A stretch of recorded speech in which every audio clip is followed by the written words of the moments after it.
اچھا ہم سے یہ معاشی استحکام کے پس منظر میں جو مسلم امت میں پیدا ہوئے، انہوں نے بعض نظاموں کی تائید میں باقاعدہ دینی احکام اور نقطہ نظر کو پیش کر کے دنیا کو باور کرایا کہ اسلام تو ایک خصوصی معاشی نظام میں چاہتا ہے۔ جیسے مثال کے طور پہ ہمارے ہاں کچھ ایسی افکار ڈیولپ ہوئے جس میں کہا جاتا ہے کہ بھائی یہ جو سوشلزم ہے یہ اسلام کے جو معاشی اخلاقی تعلیمات ہیں ان سے قریب تر ہے۔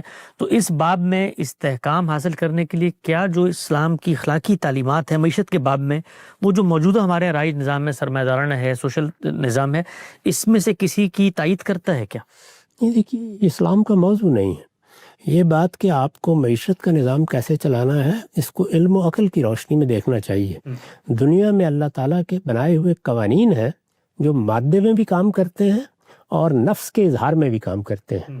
نفس کے اظہار کا مطلب یہ ہے کہ نفس جب دنیا سے متعلق ہوتا ہے، یعنی انسانی شخصیت متعلق ہوتی ہے، تو ایک اس کا شخصی اظہار ہے، ایک اس کا معاشرتی اظہار ہے، سماجی اظہار ہے، معیشت اور سیاست میں اس کا اظہار ہے۔ اسی کو شاہ ولی اللہ ارتفاقات کے لفظ سے تعبیر کرتے ہیں، یعنی نفس کا ظہور کن صورتوں میں ہوتا ہے۔ وہ جن صورتوں میں بھی نفس کا ظہور ہوگا اس کو دیکھا جائے گا کہ اس میں کس جگہ پر ہم اپنی اخلاقی اقدار کے لحاظ سے کوئی مشکل محسوس کرتے ہیں۔ جہاں وہ مشکل سامنے آتی ہے اس کو اس کے حالات کے لحاظ سے دیکھ لیا جاتا ہے۔ یہی طریقہ تمام معاملات میں اختیار کرنا چاہیے۔ جب آپ سیاست میں، معیشت میں، معاشرت میں قدم رکھتے ہیں تو یوں نہیں ہے کہ ایک ایک چیز بنا کے آپ کو دے دی گئی ہے۔ آپ کے پاس ایک اقدار کا نظام ہے، ایک قدری نقطہ نظر ہے، وہ اخلاق اور حادثہ اخلاقی سے پیدا ہوتا ہے۔ اس کو سامنے رکھ کے اپنے لیے ایک آئیڈیل اور ایک نمونہ بھی سامنے رکھنا چاہیے، یعنی ہمیں کہاں تک پہنچنا ہے۔ یہ جو کہاں تک پہنچنا ہے اس کو ہدف کی حیثیت حاصل ہوتی ہے۔ پہنچنے کا طریقہ کیا اختیار کرنا ہے؟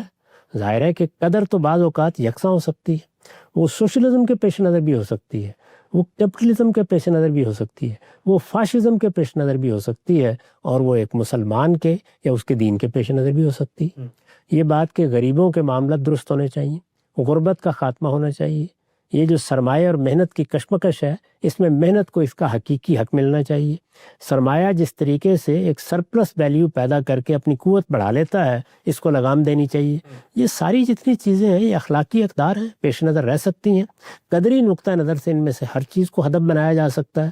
اس وقت کیا کرنا ہے وہی جو آپ کر سکتے ہیں۔